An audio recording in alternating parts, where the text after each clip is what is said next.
Boa noite a todos. Boa noite, Horaci. Boa Vamos noite. começar o trabalho da noite, fazendo a leitura preparatória, extraída do livro Fonte Viva, ditada pelo Espírito Emmanuel, pela psicografia de Chico Xavier.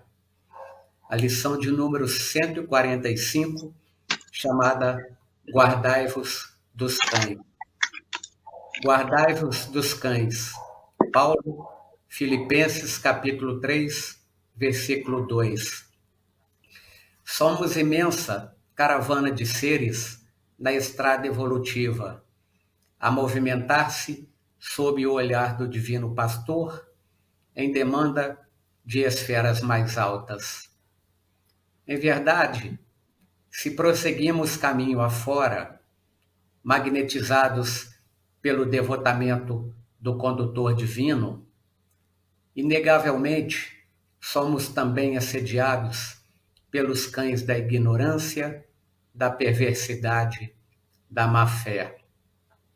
Referindo-se a cães, Paulo de Tarso não mentalizava o animal amigo, símbolo de ternura e fidelidade após a domesticação. Reportava-se aos cães selvagens, impulsivos e ferozes.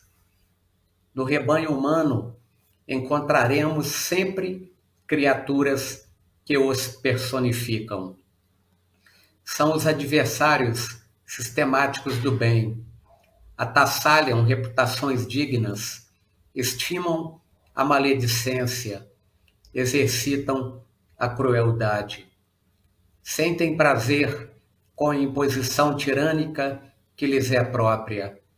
Desfazem a conceituação elevada e santificante da vida. Desarticulam o serviço dos corações bem-intencionados. Atiram-se desvairadamente à substância das obras construtivas, procurando consumi-las ou pervertê-las. Vomitam impropérios e calúnias. Gritam, levianos, que o mal permanece vitorioso, que a sombra venceu, que a miséria consolidou o seu domínio na terra, perturbando a paz dos servos operosos e fiéis. E quando o micróbio do ódio ou da cólera lhes excita a desesperação, ai daqueles que se aproximam, generosos e confiantes. É para esse gênero de irmãos que Paulo solicita de nós outros a conjugação do verbo guardar.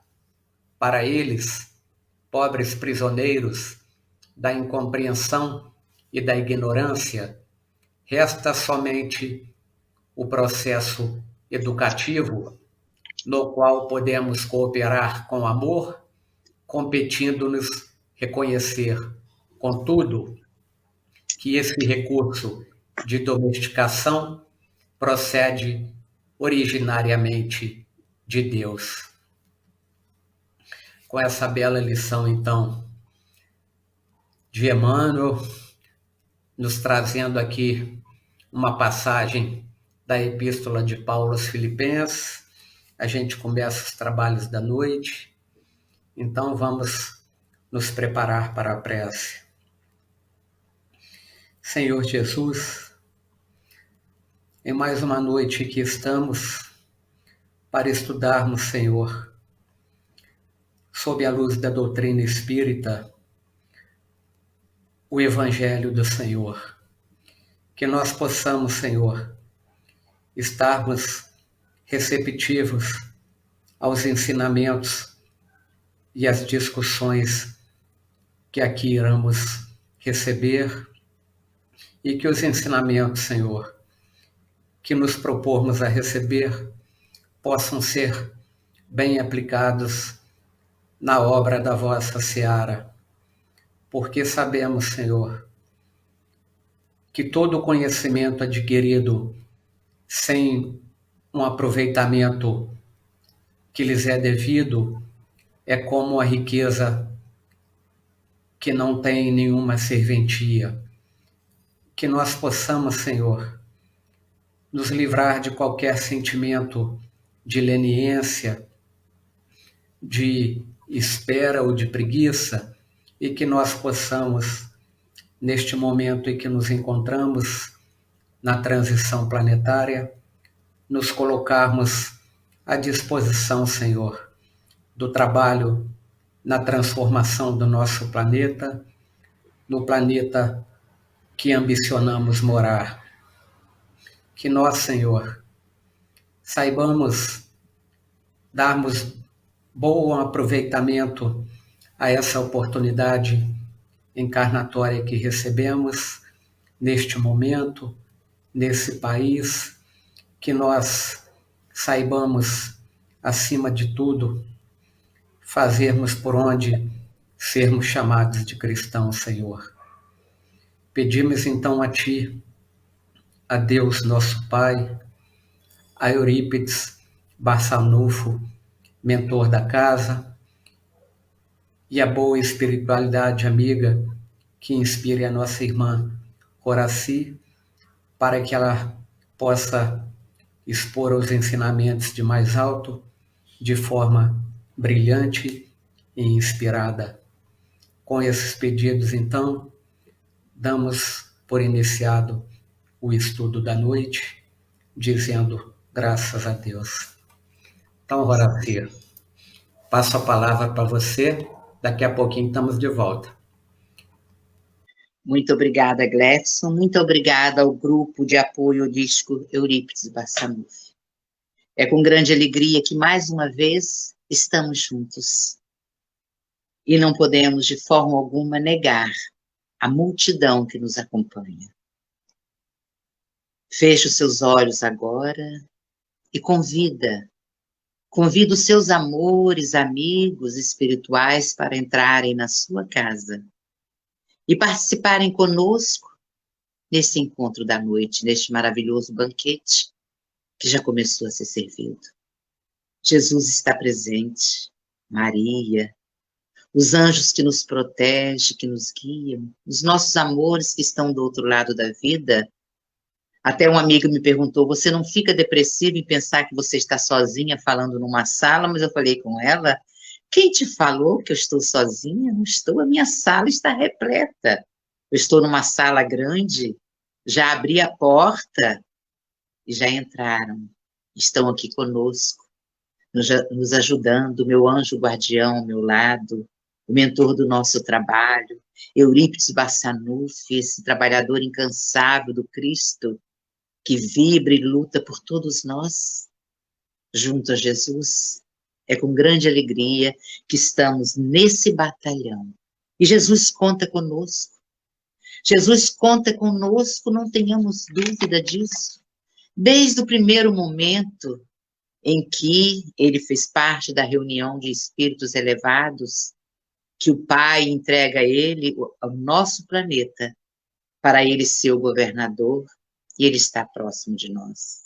Esteve e estará sempre. Não existe Facebook, StreamYard, WhatsApp, Messenger, Instagram, o Google, nada mais alcança a gente com tanta força, com tanta energia, com tanto amor, uma potência imensa de amor como Jesus.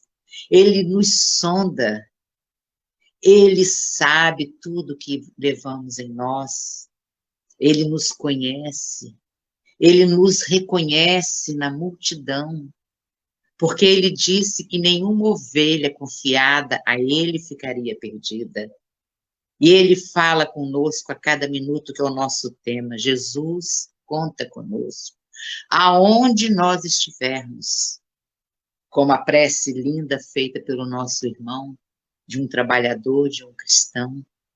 Nós fazemos a diferença.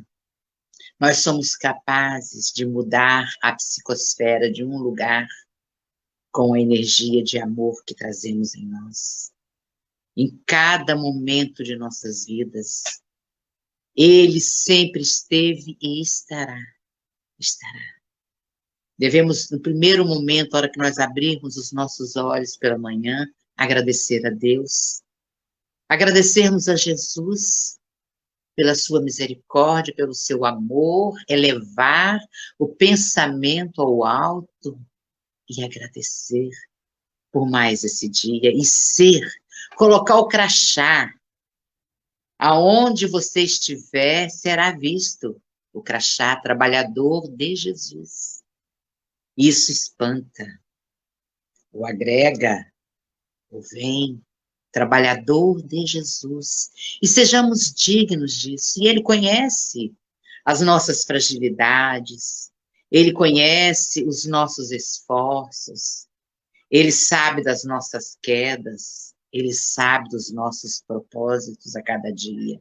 Reconhece-se o espírita pelo esforço que ele faz. Não viramos santos, porque se fôssemos santos, agora estaríamos em outras paragens. Se ainda estamos encarnados no mundo de provas e expiações, é porque nós ainda somos sujeitos às expiações. E quando nós aqui chegamos, nós trazemos marcas de muitos desacertos, de muitos atos equivocados.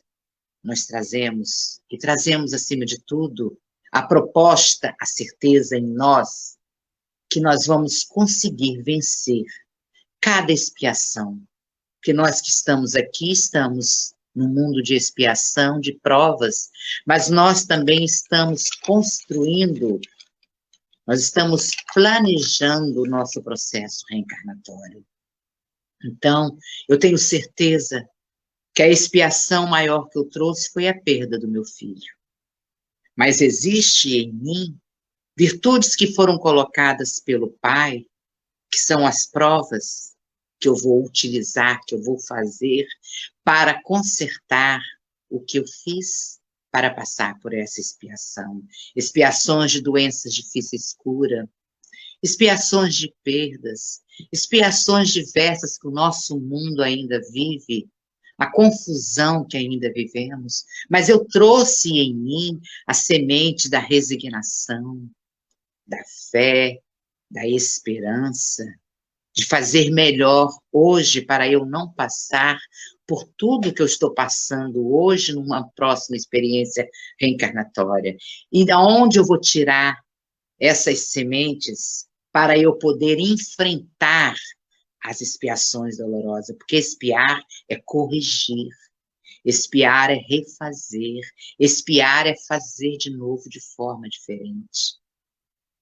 Senhor, quando eu vi o corpo do meu filho no caixão, Senhor, permita que eu não volte a errar da forma que eu errei, para eu não passar por isso outra vez. E Ele permite. Basta que eu reconheça em mim as sementes para eu trabalhar isso, estender o meu coração, um abraço, uma palavra a quem está passando por isso, para que tenha também força, resignação e fé. E com isso eu vou planejando o meu futuro reencarnatório de forma diferente, porque a encarnação é a lei. Encarnar é a lei. Reencarnar é o número que eu vou ter que encarnar. Então, com certeza, ainda teremos muitas voltas, muitas reencarnações. Mas agora, com o conhecimento da doutrina consoladora, nós já sabemos que nós somos os construtores do nosso futuro. Nós sabemos que ninguém vai fazer por mim o que eu tenho que fazer. É intransferível e é pessoal. Eu posso ajudar o meu filho, eu posso ajudar um amigo, Jesus conta conosco. Porque Ele não está aqui materializado entre nós, Ele conta conosco, como Ele desde sempre contou com os apóstolos. No início, os apóstolos, em Cafarnaum, números de pessoas aguardavam naquele dia, ansiosos para ouvirem a palavra de Jesus. Isso está no item 5 do livro Boa Nova. Depois de uma das suas pregações, ele chamou os 12. Os 12 para serem intérpretes de suas ações e dos seus ensinos. Eram homens humildes e simples no lago de Genezaré. Jesus poderia ter pego rei, rainhas, doutores, sacerdotes, para serem os seus apóstolos. Ele pegou pessoas simples, pessoas bem simples, que vieram para ali, juntos de Jesus, fazerem o trabalho grandioso de divulgar, de ficar fazendo o trabalho depois, de estarem junto com ele, como Pedro, André, Tiago, João, Felipe, Judas Iscariotes, Mateus, Tomé, Tiago, filho de Alfeu, Bartolomeu, Judas Tadeu e Simão Zelote. Foram os 12 pessoas que tinham encrencas como nós temos. Um traiu, um negou, 9 fugiram, somente um ficou. Somente um ficou ali ao lado até o final, que foi João. Então, nós estamos vendo que eu não tenho condições de Jesus contar comigo? Tenho. Jesus conta comigo no meu lar. Jesus conta comigo no meu trabalho. Jesus conta comigo na sociedade. Jesus conta comigo lá, quando eu vou fazer uma compra, quando eu não roubo no valor, no peso, ou troco etiquetas de valores. Jesus conta conosco quanto um de nós ainda cometer um ato equivocado, o reino de Jesus não vai se instalar na terra. E ele começa a instalar-se dentro de nós, dentro do nosso coração. E os 12 assistiram tudo. Assistiram tudo, Jesus morreu na cruz, teve as aparições que nós vamos conversar com vocês, mas eles voltam para a pescaria.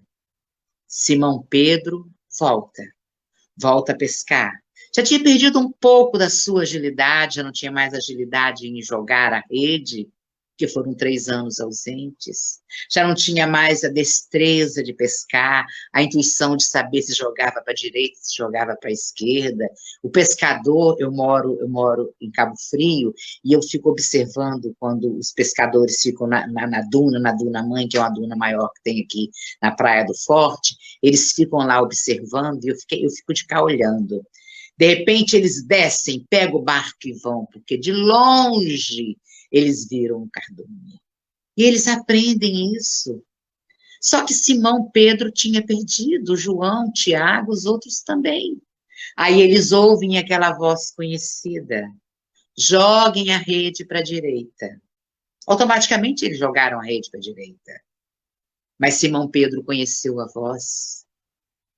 Conheceu a voz porque Jesus, eles não ouviam a voz articulada, eles ouviam no coração. Tanto é que, na multiplicação dos pães e dos peixes, ele falou para 4.000 pessoas, sem microfone, sem a internet, falava na intimidade de cada um. Nos 500 da Galileia, ele falou para os 500 da Galileia, na intimidade de cada um. E ele ouve: jogue a rede para a direita, e ele jogaram. E não tinham força para arrebanhar tanto peixe. Tantos peixes. Aí ele vê, é o mestre, que estava ali como se não tivesse morrido na cruz. E olham, ele estava sentado na areia. E ali já estava a fogueira pronta. E eles vêm. Todos vêm, traz o peixe, faz aquele churrasquinho de peixe ali, entre amigos, como antes eles faziam. Nada mudou. O semblante de Jesus, segundo o livro Boa Nova, Humberto de Campos, o nosso estudo está quase todo baseado no Boa Nova. O semblante de Jesus meigo, carinhoso, como se nada de ruim tivesse acontecido. Porque quem guarda sentimento das coisas ruins que acontecem somos nós. Quem guarda ressentimentos daquele que trai, daquele que nega, daquele que levanta um falso testemunho, somos nós. Quem guarda, fica de cara ruim com um amigo, deixa de ser amigo, de hoje em diante não é mais meu amigo, somos nós. Jesus não. Aconteceu como se nada tivesse acontecido. E aquele peixe assando, conversa vai, conversa vem. Pedro percebeu que ele estava nu, coloca logo a sua roupa e vai ao encontro de Jesus, todos vão e sentam-se ali. Olha, gente, o processo mediúnico que muitos de nós acham que é coisa de santo é muito natural. É como eu falei com vocês, a nossa sala não está vazia, não está. A nossa sala, as nossas casas estão repletas nesse momento. A luz se faz. Meu pai, minha mãe, meu filho, meu irmão, estão todos aqui. Estão todos aqui na minha sala, olha. E assim foi. Eles chegaram e sentaram, e conversa vai, conversa vem, lembram-se dos tempos passados, lembram-se dos encontros, das noites do Evangelho no lar, na casa de Simão Pedro, das conversas, das peles que foram limpas da lepra, das pernas que passaram a andar, os olhos mortos que ficaram vivos e passaram a enxergar, até que Jesus olha para Pedro e pergunta: Pedro, tu me amas? Sim, Senhor, eu te amo. Tu sabes que eu te amo. Então apacentas as minhas ovelhas. E conversa vai, conversa vem, o churrasco, corta o peixe, um pedaço para um pedaço para outro, como nós fazemos na nossa casa. E lá se vai a noite, já era noite. O luar clareava as margens do lago da Galileia, do Tiberíades, no mar da Galileia, ali eles estavam, e conversa vai, conversa vem. Esqueceram naquele momento, era tudo tão presente, era tudo tão natural, como está natural agora aqui na minha casa e na sua casa. Aí Jesus novamente olha para Pedro e pergunta: Pedro, tu me amas? Sim, Senhor, tu sabes que eu te amo. Apacentas as minhas ovelhas. Reúna as minhas ovelhas. Por 2 vezes. Como que nós estamos fazendo esse apacentar, unir as ovelhas do nosso rebanho?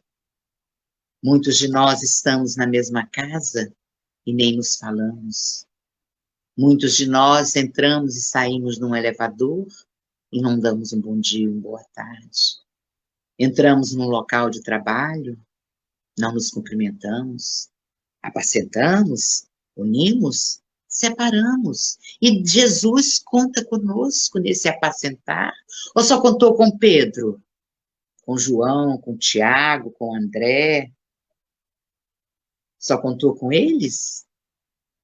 Não, ele conta conosco. E continuou a conversa. Já ia alta hora. O peixe sendo assado. O cheirinho da fumaça, daquela lenha sendo queimada. O calor da lenha. O calor do amor de Jesus em nossas vidas. A gente pode estar passando a maior dificuldade do mundo. O maior sofrimento.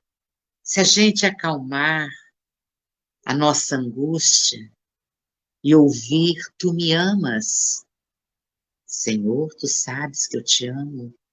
O nosso coração é aquecido. Naquele momento ele é aquecido.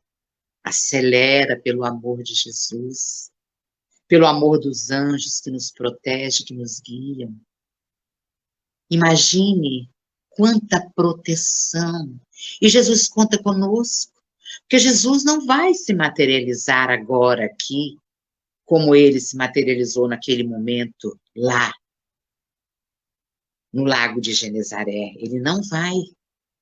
Ele conta conosco para que ele seja materializado através dos nossos atos, através dos nossos acolhimentos. E nós ainda ficamos pensando: quando será que Jesus vai voltar? Ele nunca foi. Como que um governador vai ficar ausente? Ele nunca foi, ele sempre esteve. Ele disse que enquanto uma ovelha estivesse distante, ele não afastaria daquele rebanho. E nós ainda não estamos juntos. E continuavam naquela conversa, naquela coisa amigável, naquela coisa agradável, de estarem ali unidos, pessoas que se amam, que não pensavam em nada a não ser na presença de Jesus. Quando nós fazemos o culto do Evangelho no lar, nós temos a certeza que Jesus está no nosso culto do Evangelho. Vem um acalento em nossos corações, vem uma alegria íntima, que a espiritualidade está ali conosco. Até que Jesus pergunta pela terceira vez. Agora já não fala só Pedro. Ele fala: Simão Pedro, filho de Jonas, tu me amas? Senhor, tu sabes que eu te amo e que daria minha vida por ti. Pedro, naquele momento, se lembra, terceira vez que Jesus pergunta a ele se ele o amava. E esse momento está atrelado àquela ceia, a última ceia, que Jesus reúne a todos naquele momento, na ceia. Pega a toalha, passa a toalha na direção dos rins, pega uma bacia e vai lavar os pés dos apóstolos. E Pedro olha e fala: não, não deixarei que o Senhor lave os meus pés. Como vocês permitem que Jesus lave os seus pés, o nosso mestre? Pedro, se não permitir que eu lave os seus pés, tu não terás comigo. Mas tu és o nosso Jesus, o nosso mestre, como lavar os meus pés? Não farás parte comigo se eu não lavar os seus pés. Isso Jesus quis dizer que todos nós que estamos aqui, encarnados, estamos no mesmo barco. Todos nós somos espíritos repetentes na matéria evolução.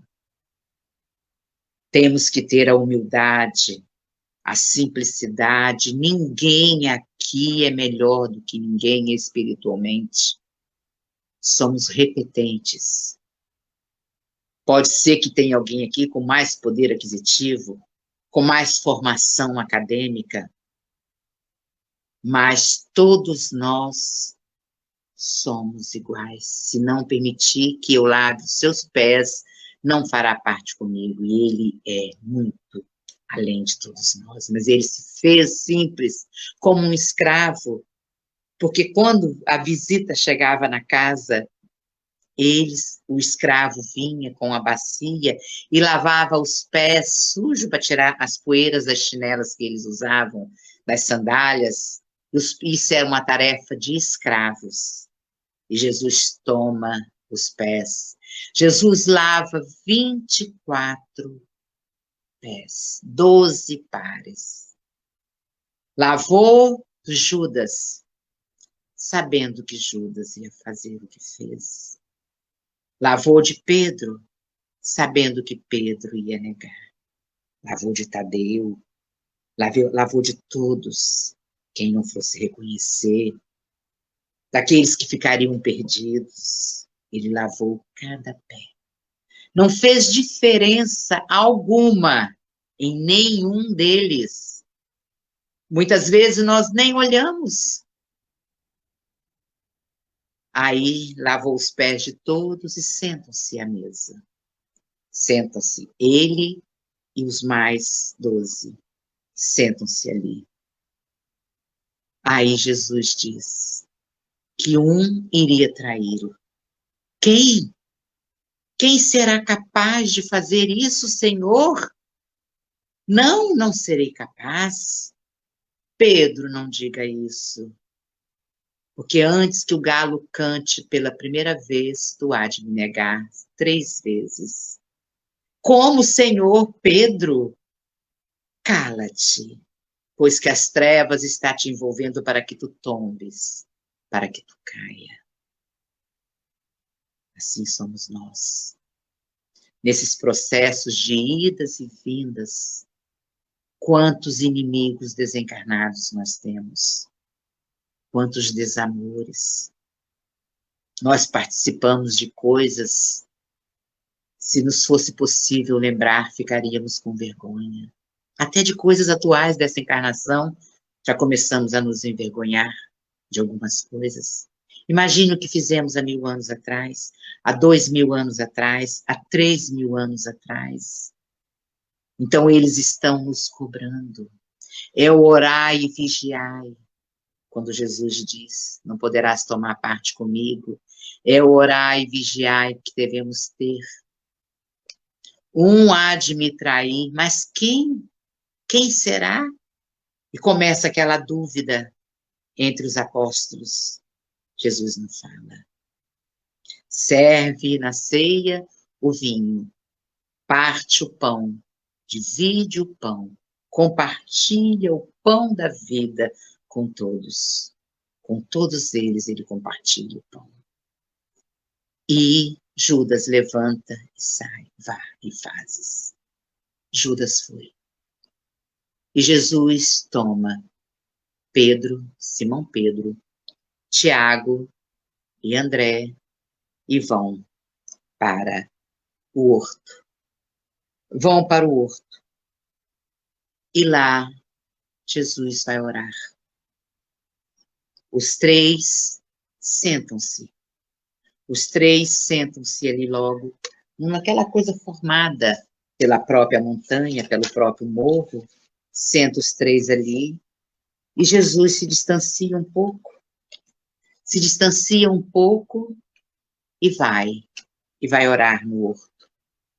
Vai mais adiante, no Getsemane, vai orar. E volta e pede a eles, ore comigo porque estava aflito, muito aflito, ora comigo. E foi. Quando ele foi, que eles começaram a orar, adormeceram, e o anjo vai visitar Jesus.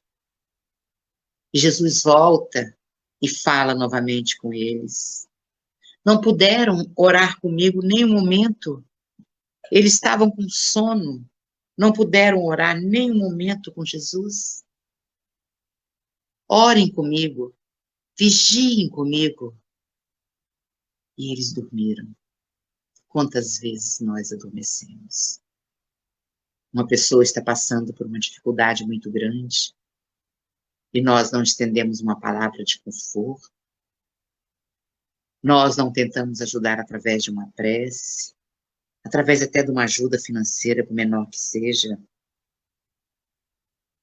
E eles não oraram com Jesus por 2 vezes. E isso acompanhou João durante muito tempo. Ele diz o seguinte, ele não se perdoava.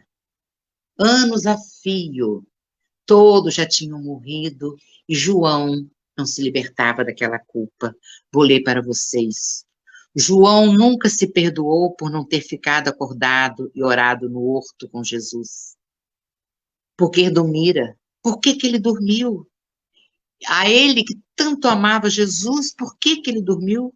Por que não acompanhou Jesus naquela hora derradeira, naquele momento derradeiro que tinha acontecido com ele?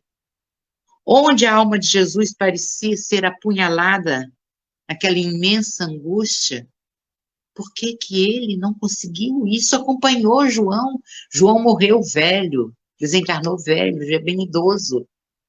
Foi o único que morreu, como se diz, de morte morrida.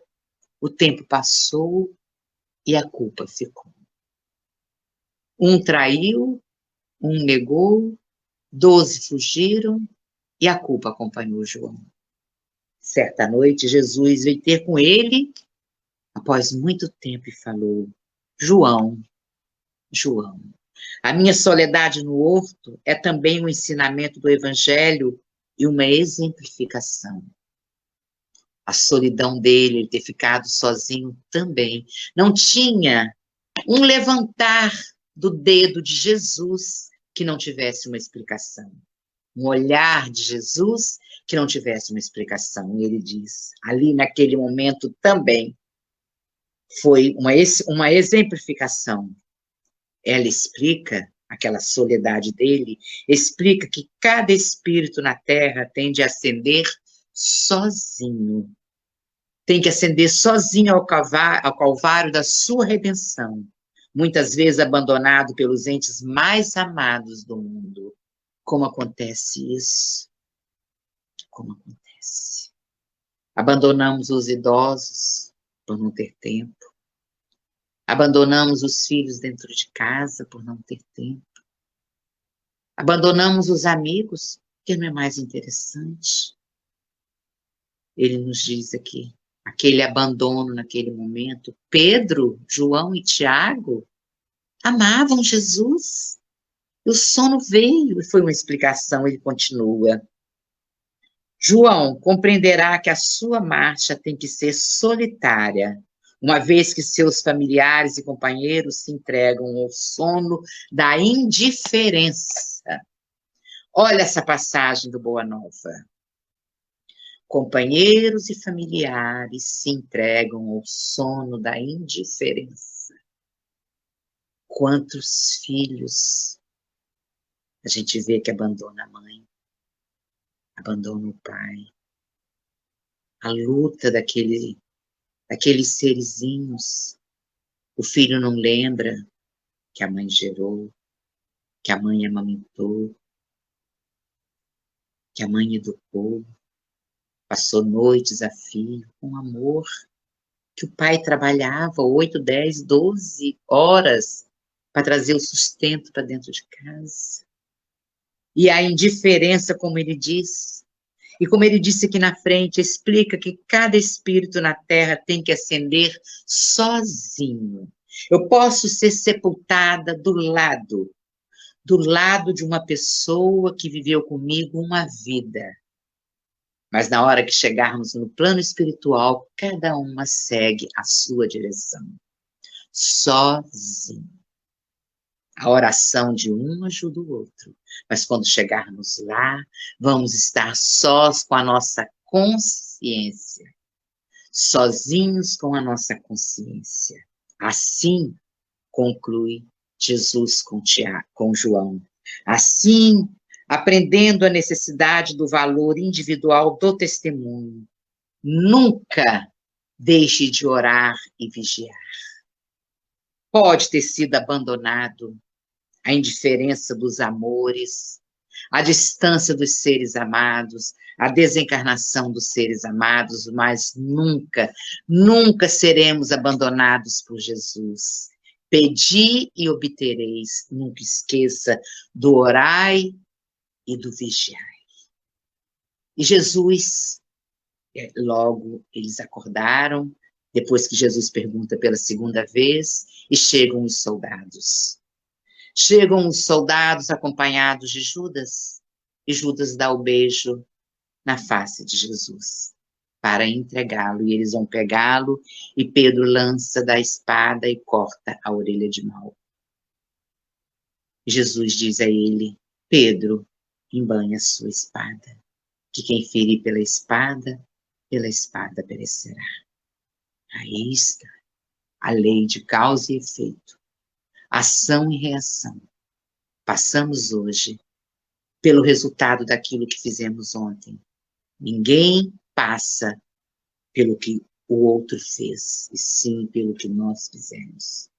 É orar e vigiar que Jesus nos diz nessa passagem lindíssima. Enquanto estiver no orar e vigiar, nunca estará sozinho, nunca.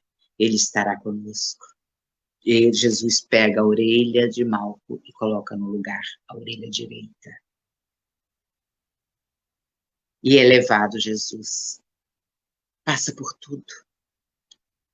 tudo que passou, pelos sofrimentos vividos, pelas angústias que nós sabemos. Todos demandaram.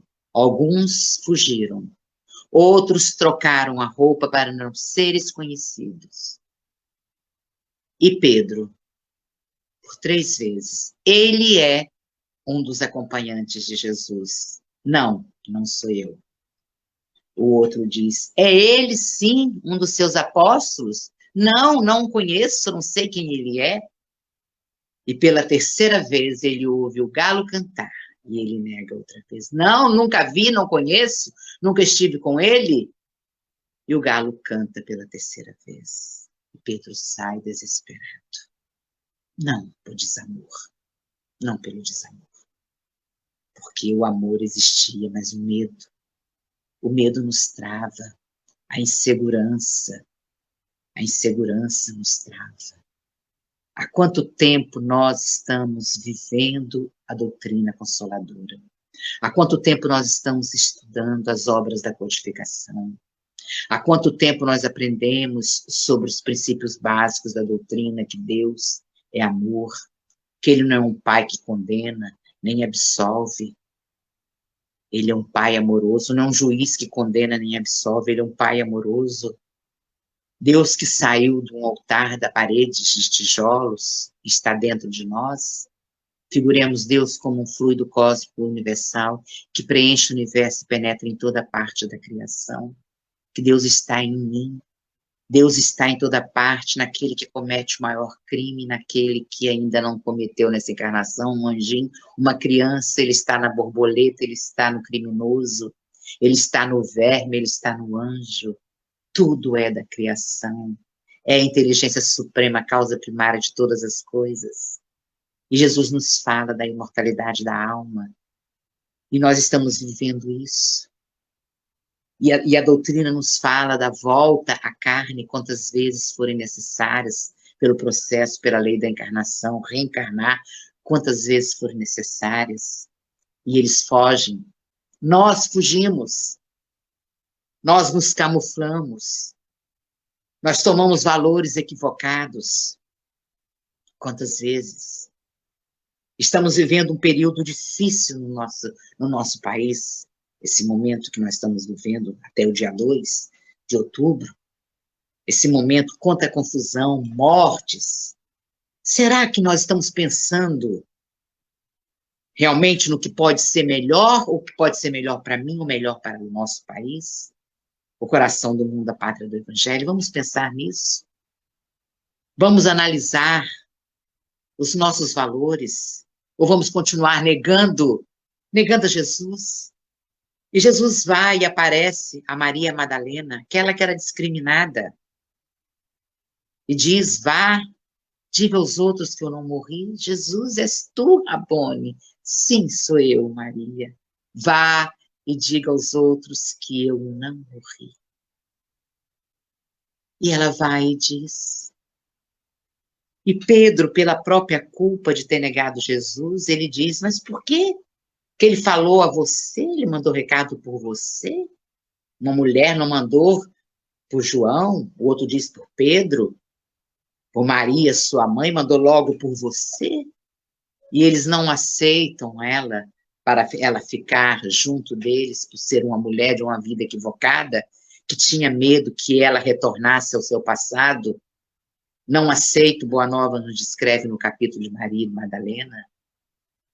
Não aceitam e ela vai esmolar, passa fome até que ela acompanha os leprosos e vai viver no leprosário. E lá ela pregava e começou a sentir o momento da morte, vai encontrar com Maria e morre. Quando ela se vê fora do corpo físico, ela ouve novamente, Maria, Maria, és tu, Rabone? Sim, vem, Maria, porque o amor cobriu multidões de pecado. Tu atravessaste a porta estreita, vem comigo. E ela foi com Jesus. E nós discriminamos. Nós temos preconceitos. Nós temos preconceitos diversos, apesar de sabermos de tudo isso. Jesus aparece aos 2 que iam na estrada de Emaús. Ele aparece Uns dizem que eram 2 homens, outros dizem que era Cleófas e sua esposa, a irmã de Maria, tia de Jesus, e só vão conhecê-lo na hora do partir do pão. Quando que nós vamos reconhecer Jesus? Como que nós estamos esperando que ele volte em matéria, numa carruagem? Ou que ele está entre nós, como aquele homem muito simples, que ia todos os dias, no horário do seu almoço na igreja, apoiava suas mãos no cabo da enxada e dizia: Jesus, eu sou João. Eu escolhi o nome João, mas tem versões João, Pedro, José. Eu sou João. Todos os dias o padre observava. Bom dia, boa tarde. Boa tarde, era mais de meio-dia, hora de almoço. Boa tarde. Eu sou João. Até que João não veio um dia, e o padre foi procurar. Por que ele não estava vindo? Ele estava internado. O padre foi até o hospital para visitá-lo. Chegou lá, perguntou na recepção: como que está o senhor João? Está bem. Ele recebe visitas? Não, nunca recebeu uma visita. Mas está bem? Sim. Como uma pessoa pode estar bem sem receber visitas? Não, ele não recebe. Ele é ótimo. Conversa, tem palavras gratificantes, amorosas com todos. Aí ele vai, entra no quarto. Bom dia, João. Tudo bem? Tudo bem. Como você está? Estou ótimo. Você recebe visitas? Sim. Mas me disseram que o senhor não recebe? Sim, recebo. Todos os dias ele chega aqui, senta na minha cama e diz: boa tarde, João, eu sou Jesus. Não precisa de muita coisa. E eles não aceitaram Maria. Jesus vai procurar Judas. No terceiro dia, como nos diz Amélia Rodrigues, no livro Trigo de Deus, em que veio cumprir o que nos dizia as Escrituras, que o nosso Messias ficaria 3 dias na profundeza do inferno, ele vai até o Vale dos Suicidas, envolver Judas. Judas que estava preso, ele levou 3 dias para que Judas o reconhecesse. Até que ele vai e diz: Judas, me acompanhe, pois um lugar de refazimento te espera e provas redentoras te aguardam. Vem comigo.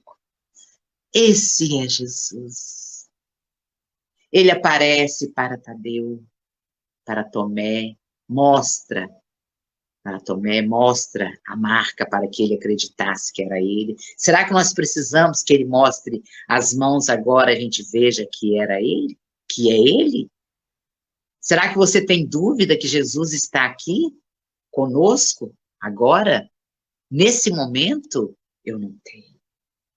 De forma alguma eu não tenho. E ele aparece aos 500 da Galileia e fala no íntimo de cada um e diz: depois deles, é a vós que confio a tarefa sublime da redenção pelas verdades do Evangelho. Ali tinha homens, mulheres, crianças, pessoas descalças, pessoas ricas. Ele aparece aos 500 da Galileia e fala com os 500.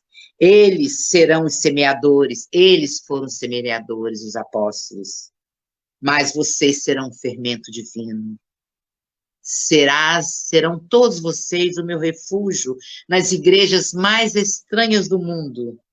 Minha esperança entre a humanidade está conosco. A presença está conosco, a esperança de Jesus em todo o nosso momento aqui. Nós que acreditamos, que sabemos disso. Até Saulo de Tarso cai do cavalo, não enxerga, e logo ele vira e fala: o que queres que eu faça? Ele que era um perseguidor dos cristãos. Ele não pensa 2 vezes, ele pergunta para Jesus: o que queres que eu faça? O que queres que eu faça? O que queres que eu possa fazer? O que eu posso fazer naquele momento? E Jesus contava com ele e ele diz: o que queres que eu faça? Jesus conta comigo, conta com você. E naquele momento ele vai até Ananias. Ananias, vá até a rua direita e lá encontrarás Saulo. e restitui a visão a ele. Senhor, é isso mesmo que o Senhor está querendo? Mas logo Saulo veio aqui para me matar, para acabar comigo, ele mata os cristãos. O Senhor quer que eu vá lá cuidar de Saulo? Aí Jesus fala com ele, o Saulo, é o vaso que eu escolhi para depositar o meu evangelho e levar a todas as nações. Vê, do perseguidor dos cristãos, ele seria o vaso que eu escolhi. O vaso, ele tem que ser forte, dependendo do que ele vai receber, porque se ele for fraco, ele cai. Jesus sabia da fortaleza de Saulo, sabia das dificuldades do vaso, pois o vaso é mais importante do que o seu conteúdo, mas ele tem sua importância, senão não guarda o conteúdo. Vai lá, mas está certo, Senhor, é isso mesmo, eu vou lá no Saulo, mas ele vai me matar, vá, e restitui a visão a ele. Bartimeu estava sentado, aquela multidão passando, ele levanta, Jesus, filho de Davi, Jesus, filho de Davi, chama por Jesus, as pessoas mandam ele calar a boca, cala a boca, para de gritar. Misericórdia, Jesus, filho de Davi, e Jesus fala, manda que ele venha. Ele gritou tanto, pedi, obterei, bateis, e a porta vos abrirá. Ele gritou tanto e pediu tanto que Jesus fala, venha cá. Ele foi. Aí Jesus pergunta, o que queres? Ele só responde uma coisa. Se Jesus chegasse diante de mim aqui agora, o que tu quer, Horaci? Eu teria pelo menos uma lista de 20 itens. Ele falou o único, que eu veja.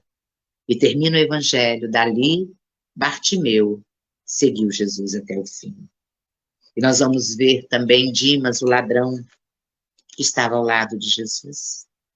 E fala com ele, tu és realmente o Messias, se tu fores. Quando estiver no teu reino, lembre de mim. Ele não pediu, me leva para o teu reino, lembre de mim. Olha a fé que ele teve naquele homem. Lembra de mim no teu reino. Madre Teresa de Calcutá sai do convento onde ela dava aula para meninas ricas e viu o crucifixo, tenho sede. Aí ela diz, quando ela sai do convento, enfrentando tudo, Senhor, eu não sei para onde eu vou, eu não sei o que vou fazer, eu só sei que o Senhor não me colocaria diante de situações com as quais eu não pudesse lidar. Aí a gente encerra. Senhor, eu não sei o que vou fazer, eu não sei para onde eu vou, eu só sei que o Senhor não me colocaria diante de situações com as quais eu não pudesse lidar. Eu confio em Ti. Em Tuas mãos eu me entrego nesse momento. Faça de mim, Jesus, um trabalhador do Teu amor. Permita, Senhor, que a gente consiga, eleve o seu pensamento ao alto agora. Vamos agradecer a presença dos nossos amores que estão aqui em casa. Obrigada, meu Pai. Diga a Ele, eu te amo. Obrigada, minha mãe, meu filho, meus amores, pela presença nesta noite. Obrigada, Jesus, pelo teu amor. Obrigada, Senhor, pela honra de saber que o Senhor conta comigo nos meus menores gestos. Obrigada, Senhor, pela doutrina, pela casa que nos recebe. E quero dizer a vocês que estão presentes aqui, vão com Deus, que Jesus os acompanhe, que os espíritos amigos vinculados a nós nesse momento possam receber do plano maior a alegria, a paz, a certeza em poder dizer, eis-me aqui, Senhor, que queres que eu faça? Ajuda-me para que eu não caia nos joelhos, para que as minhas pernas não tremem, para que as minhas opções no bem, no amor, na justiça, continuem firmes, Senhor, em cada um de nós. Porque nós estamos tendo essa oportunidade de termos conhecido essa doutrina grandiosa que nos consola e nos lembrarmos: vinde a mim, vós que estáis aflitos e sobrecarregados, que eu vos aliviarei. Tomai sobre vós o meu jugo e aprenda de mim, que sou brando e humilde de coração, pois que meu jugo é suave e meu fardo é leve. Que os teus ensinos, Senhor, ajude a cada um de nós. Que os seus ensinos nos nossos ombros, na nossa vida, sejam leves como o teu amor, de justiça e de paz. Pai nosso que estais no céu, santificado seja o vosso nome. Venha a nós o vosso reino. Seja feita a vossa vontade, Pai, assim na terra como no céu. O pão nosso de cada dia nos dai hoje. Perdoai as nossas ofensas, assim como nós perdoamos a quem nos tem ofendido. E não nos deixe cair em tentação, mas livra-nos de todo mal. Que possamos ter a dignidade, Senhor, de um trabalhador seu. E entendermos o que Maria disse: faça-se em mim a escrava do Senhor. E é a nossa mãe. Ave Maria, cheia de graças. O Senhor é convosco, bendita sois vós entre as mulheres. Bendito é o fruto do vosso ventre, ventre que gerou o corpo de Jesus. Santa Maria, Mãe de Jesus, Mãe de todos nós, rogai por nós, seus filhos pecadores e ingratos, hoje, na hora do nosso desenlace e por toda a eternidade. E em nome de Deus, em teu nome, Jesus, em nome de Eurípides Barçanufo, dos anjos que nos protegem, que nos guiam, permita que possamos encerrar o nosso maravilhoso banquete na noite de hoje, dizendo: Jesus, tu és o caminho, tu és a verdade, tu és a vida. Muita paz a todos. Gratidão pela oportunidade. Gratidão.